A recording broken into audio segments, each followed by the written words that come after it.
Alright, today I want to talk about the Chris King bottom bracket grease injection tool that I have here. I just bought it. I've tried using it a couple times, and really I'm not sure if I'm using it correctly, so I was hoping that I could show what I've been doing and maybe get some feedback in the comments.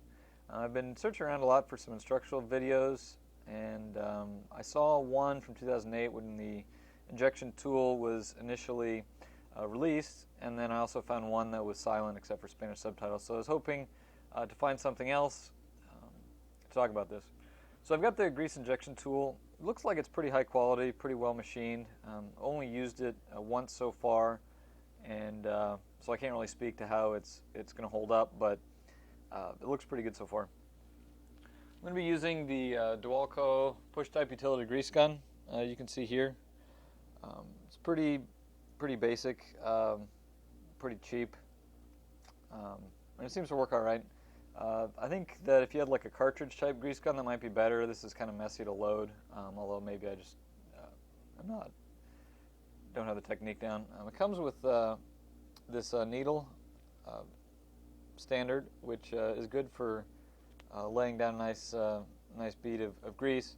You can actually line it up with the tool, and it'll work okay, but it's kind of messy. So what I ended up doing is, and what you probably should do, is I bought this standard grease gun nozzle that fits in, and then also I needed to buy this 1/8 inch brass coupler that actually has threadings on both sides. And I was able to find this at O'Reilly Auto Parts. They also had it at AutoZone and Advanced Auto Parts, but they didn't have any in stock, so they were going to have to order in. It was only a couple bucks, but it makes it a little bit easier.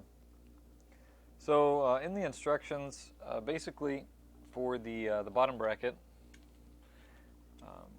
it's pretty straightforward, and you just take your flathead screwdriver and pull off this plastic cap here.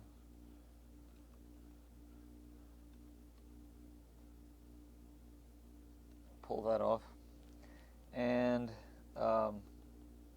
so that it just shows the bearing there.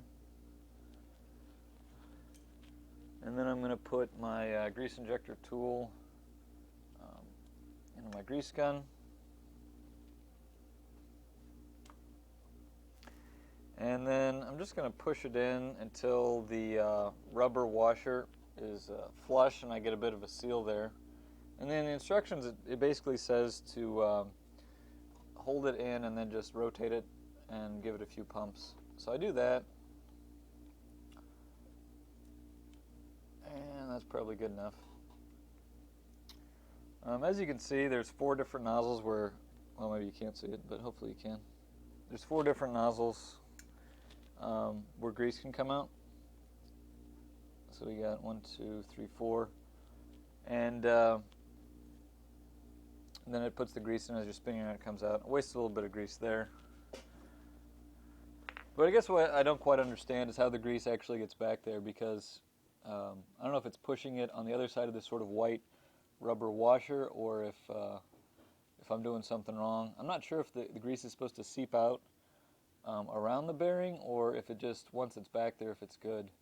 So I've read through the instructions that I was able to find online from Chris King's website, but I'm really not sure if I'm doing this correctly, and I was hoping to get some feedback on if the grease is supposed to be coming out right here, or if you just give it a few pumps and it pushes it back, and then that does it.